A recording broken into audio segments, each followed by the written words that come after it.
Hi, I'm Phil Hall for the Housing Show, and this little fellow is my financial advisor. Mr. Piggybank, I have a question for you. I'm interested in buying a house. Don't tell anybody, but this is going to be the first time I'm buying a house. I'm right now renting. Do I have the financial capacity to make a down payment? Mr. Piggybank says I don't. Looks like I'm not going to be a first-time home buyer, at least not for the time being. Or maybe not. You may remember Peter Doiron. He's the Senior Vice President of Residential Lending at Thomaston Savings Bank in Thomaston, Connecticut. He was on our show a couple of episodes back. His bank had a rather interesting first-time homebuyer program that helped bring a lot of folks like me into home ownership. This is what he was doing. Peter Doiron, Thomaston Savings Bank has a first-time homebuyers program. How does that program work? It came about from the standpoint of, again, trying to comply with the rules and the regulations, the Community Reinvestment Act, which is taking and the money that we collect in deposits and lending them back to the community. It was always a struggle for us. We're not headquartered in the city of Waterbury, but it was always a struggle for us to try to penetrate that and serve those people in what are considered low and moderate income neighborhoods. And this came up from our marketing department as an idea, and we implemented it, and it was basically to say, let's do a CHFA product without all of the bells and whistles and everything. And so we did it ourselves. We designated a pool of money.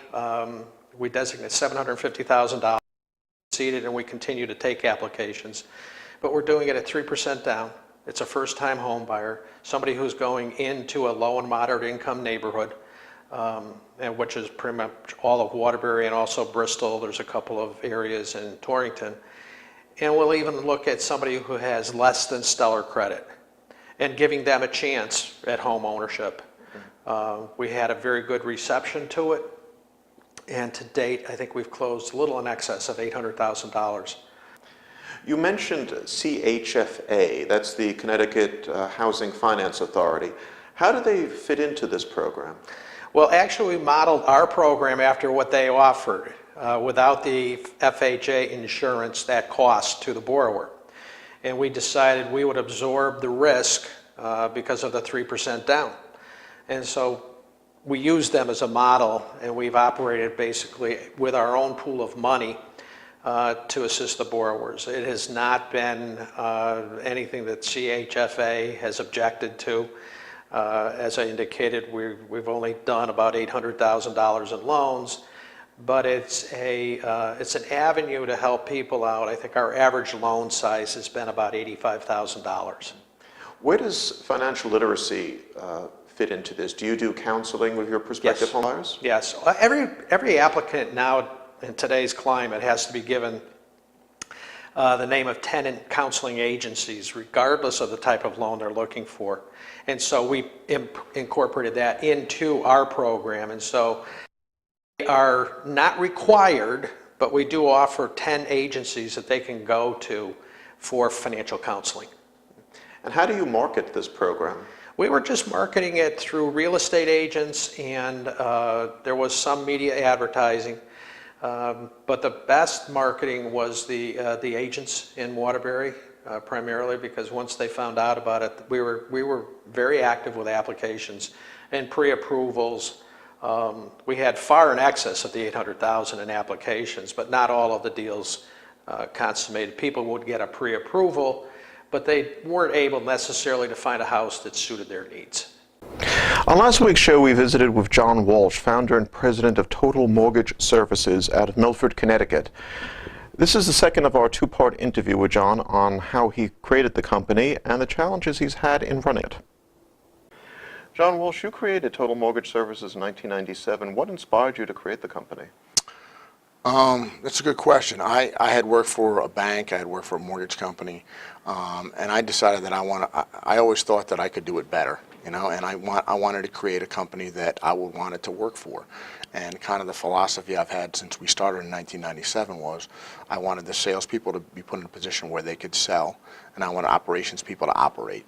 So I've always been very heavy on the operational support here, and for a salesperson, it's a great company to work for. I'm a salesperson at heart. I was a loan officer for many years before I started the company.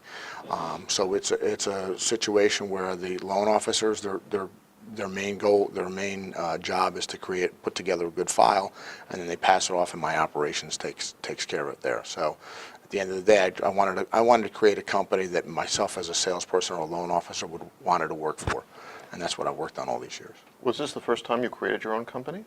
It was. That was the very first time. I was 31 years old at the time, and it's been great. It's been fun. It's been a challenge, and I'm really happy that I made that decision.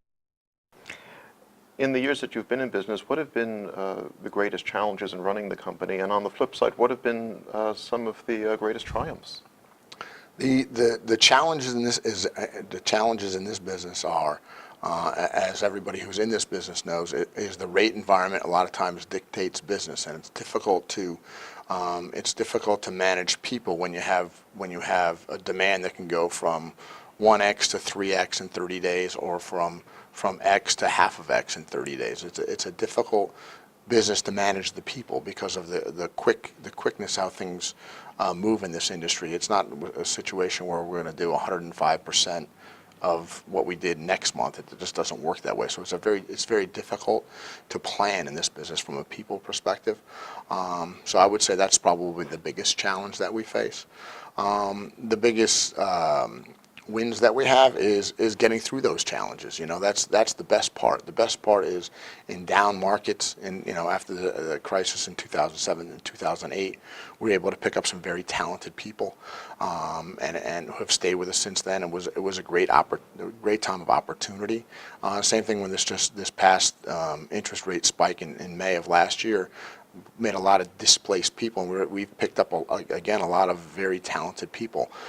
So they're great times of opportunity. So they're tough times to get through, but when you get through them, there's usually light at the end of the tunnel, and it works out very well for us. So we look at these times as times of opportunity.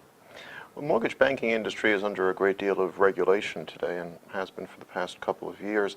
How is your company dealing with all the new regulations, both state and federal, that have been put on it? That is a challenge. We've just hired another compliance attorney. We've always been heavy on the compliance side of things. It's always a changing market. It's a changing environment, and as everybody knows, the cost of remaining compliant continues to go up and up. But you have to stay ahead of the curve, and it's just a necessary part of running the business. If anybody watching this were to say to themselves, I want to be like John Walsh, what kind of advice would you give them in starting your own business? I would say that the most important part is the people. You try to do the right thing. You want to treat people the right way, treat people the way you want to be treated, and then just again, you have to have the right attitude. Realize that things are going to be difficult at times. It's always not easy, but take care of your people, look for good people, and have a good attitude, I would say. John Walsh, thanks very much. If you're watching this episode, that means you're watching the Mortgage News Network. And if you're watching the Mortgage News Network, thank you. You have a lot of media to choose from, not just in the trade media, but also the general business media as well. And sometimes it seems that there's information overload out there. There are hundreds, if not thousands, of websites to choose from, and there are dozens of trade magazines and newsletters that are still being mailed out to people around the industry. And of course, now we have this venue, which is a video venue, which is something unusual, admittedly, for the real estate space. But hey, we're here. And I wanted to say, again, thank you. We do appreciate your taking the time to watch our episodes and to watch the other shows that we're producing for Mortgage News Network. This network is dedicated solely to those who are in the real estate finance world. But being it's the internet, anybody can watch. And indeed, you should share this episode and the other shows on the Mortgage News Network with your friends who are not in the real estate finance world. Why would you want to do that? Well, we're trying to provide an honest explanation of what goes on in our industry, and a lot of people who are not in the industry, quite frankly, have no clue what we do. So anything that could be done to spread a positive message about mortgage finance and real estate finance, hey, let's make it happen. I'm Phil Hall for The Housing Show. Peace out.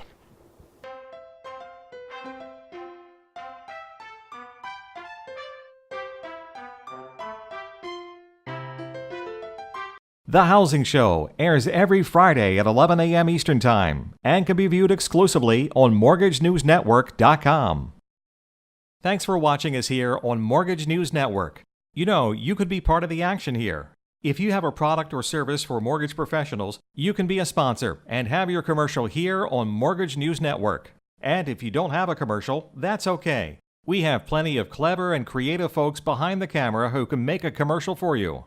For more information, please send an email to info@mortgagenewsnetwork.com, or for immediate info, please call Beverly Bolnick, our National Sales Manager, at 516-409-5555, extension 4, and she'll tell you how you can be part of the action.